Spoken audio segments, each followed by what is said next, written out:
Hi, this is Mike from Mike's Unboxing Reviews and How To, and the Acer Aspire A515 is feeling a little hot under the collar. So, with the help of some MX4, a screwdriver, and a little plastic thing, we're going to try and rectify that.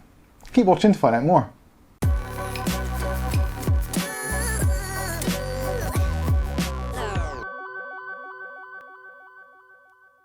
Okay, so today's video we're going to be taking a look at the Acer Aspire A515-43. Now this is the AMD Ryzen 5 based 3500U and it is a 15 watt processor. Built-in Vega 8 graphics, absolutely fantastic little powerhouse. I love this thing, I genuinely do. But sometimes it does get a little bit on the warm side, and I have kind of in the past noticed that most manufacturers use pretty rubbish thermal paste. So what I figured I'd do is strip it down, we'll take the cooler out, replace the thermal paste and see if we can get the temperatures down a little bit. So I'm going to run through quickly. I've made some notes, as you can see on my board, of what the previous temperatures were. So I did a couple of tests with CPU-Z doing the stress test, hardware monitors, what I was using to monitor the temperatures, and also I've run a quick Cinebench R20. So maximum temperatures in hardware monitor, 76C was the maximum temperature reached, the minimum was 36C, and generally under a stress test or under the kind of CPU stress test, it would start throttling and get the temperature down to about 65 degrees, then it would try and throttle up a little bit and then throttle down. So 65 degrees was kind of like the sweet spot of where it was trying to be. Now at that sweet spot, we were running at around about 2570 megahertz on all 4 cores. Now this can actually turbo up to 3.7 gigahertz, so to be down to 2.570 is a little bit on the low side for me. Even worse, in Cinebench R20, we were down to 2270 megahertz across all those cores. So in CPU-Z, our single core was 381 and the multi-core was 1854. So we're going to strip this down, replace the thermal paste with some of the good old MX4 compound, and then we're going to rerun the test and see if we've improved things at all. And this is also going to be really useful for those of you that are actually having thermal problems anyway. Taking apart the cooler, removing any dust, and changing the compound periodically is always a good thing to do. So let's get straight into it. Okay, so we've got our tools. So we've got our plastic plectrum, or well, separator, whatever you want to call it. Got our MX4 compound, and we've got a Phillips, I think that's a P1 or PH1 head screwdriver. All the screws on this are all exactly the same, and all we need to do is take the screws out, use the plastic spreader to remove the sides, and then we'll see what's inside. So we'll start off on this side and take out the screws.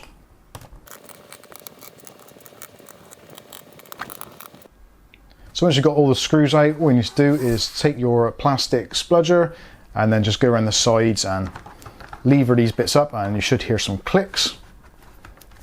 And that is most of those up already. The back part is a little bit temperamental, so just wiggle it a little bit and eventually it'll pop off and come free. Then exposing the insides of the case, or motherboard, or whatever you want to call it. So just to point out some of the features, so this is the hard disk tray or SSD tray if you want to add an additional hard drive, or USB section here. This is the main blower assembly for the cooler. This is both for the processor and the graphics because they're all integrated in here. This is the fin stack, so make sure this is nice and clean and clear of any debris, and just give the fan a little spin just to make sure it is actually free and not jammed up. This section here is your Wi-Fi and Bluetooth card, so that can be taken out and changed if you wanted to. You've also got the battery and main assembly here. I would suggest for safety purposes you can disconnect the battery. That is this connector just here, so you can just push those tabs back. I'm not going to bother because, well, that's the way I do things, but I would recommend that you do it. These are your RAM sticks, so this is populated with 2 4 gig sticks. If you want to replace the RAM sticks, it's really easy to do. Just separate those out, pull the RAM out and replace it with new. And to put it back in, just put it on a slight angle and then snap it into place. Happy days. This is the PCIe M.2 drive. Again, if you want to replace one of those, you can do. That's nice and easy to get to. But this is the main part that we want to get to. Now we don't need to undo these 2 screws here because that is part of the fan assembly, and the fan assembly and the actual radiator or heat pipe is a separate unit altogether. So we're concentrated on these 3 screws, 1, 2, 3, and they are actually numbered. So that's screw number 1, screw number 2, screw number 3. So when you're taking it apart, you do it in reverse order. So you do 3, then you do 2, then you do 1. And upon reassembly, obviously you do it 1, 2, then 3. So just 3 little screws. Again, you can use a PH1 screwdriver, does the job, magnetic ideally if you can. And then when that's done, all you need to do is gently lever this section up slightly. Just wiggle it a little bit. They made a song like that. And all you can do is just gently lever that and it should become free. Now, as you can see, this is a whole unit and this bit here is bent over. Now, the reason behind that is because when you put it back in, you want this black strip to go actually underneath this fan, so it sort of slots under.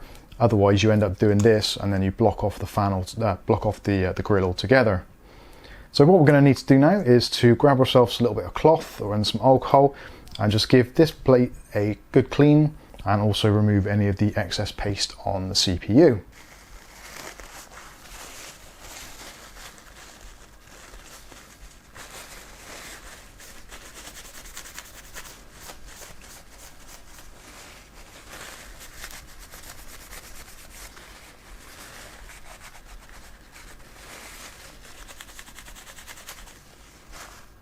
So weirdly, actually on there, as you can see, there is actually metal there rather than being copper.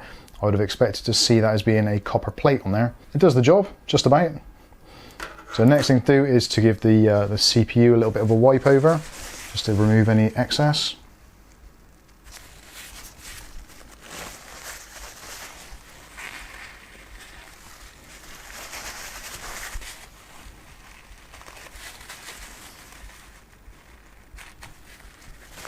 It's quite mucky. The previous application has been not particularly good. It's gone everywhere.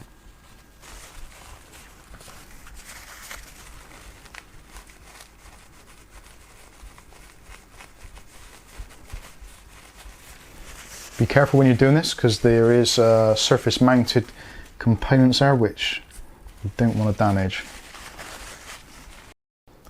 Okay, so now we're ready to put our compound in. So we're using the Arctic MX4, which is not conductive, so we don't have to worry too much about these surface mounted components if there's any overspill. So we're just going to do a little line of paste just along the top of the CPU or APU. And that should be enough. So just a little bit smaller than a grain of rice. That should be more than adequate. And that'll squidge out quite nicely when the cooler is reattached. So again, reattaching this part, all we need to do, make sure that this bit here actually fits underneath the fan module there. So we're going to try and get that bit in first.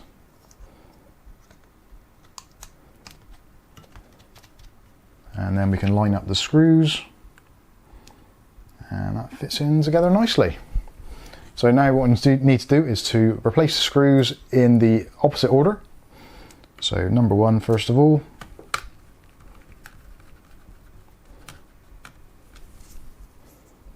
Then number two.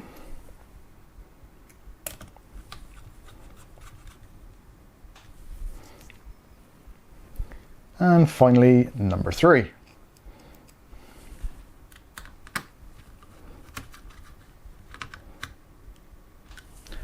So, everything is done. All we need to do now is to put the cover back on the back. So, if you put it in from the back first, so latch over the back section, line that up.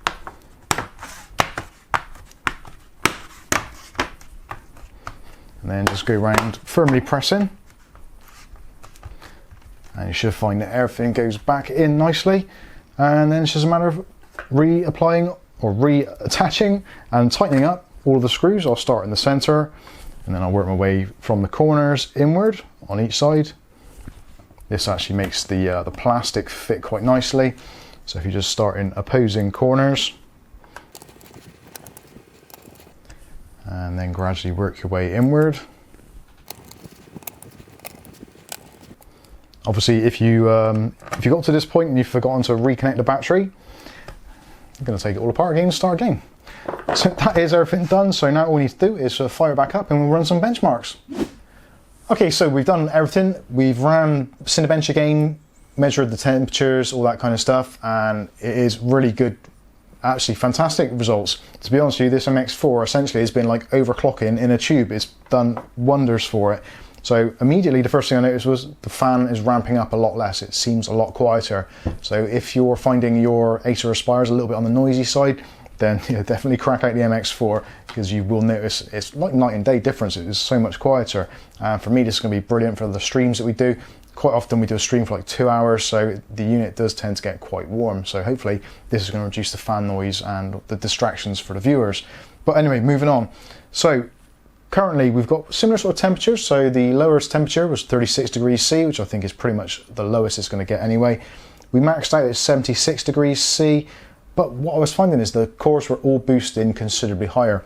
All the way through Cinebench release 20, we're seeing all cores on about 3000, whereas previously it was like, what was it, 2270.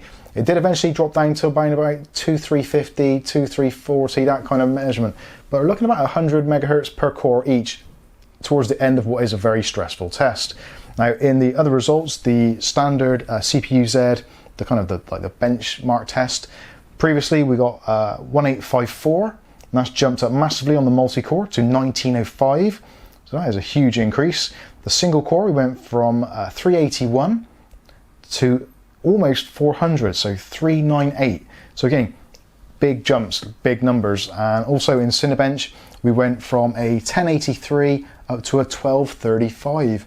So that is pretty much the difference. It's almost kind of halfway between a iCore 7 4850HQ, which is around about 15, and previously the Ryzen 5 3500U, this particular model, was around about 1100. So to jump up to 1235, that's a big jump, and it's a massive step in the right direction. So totally worthwhile doing.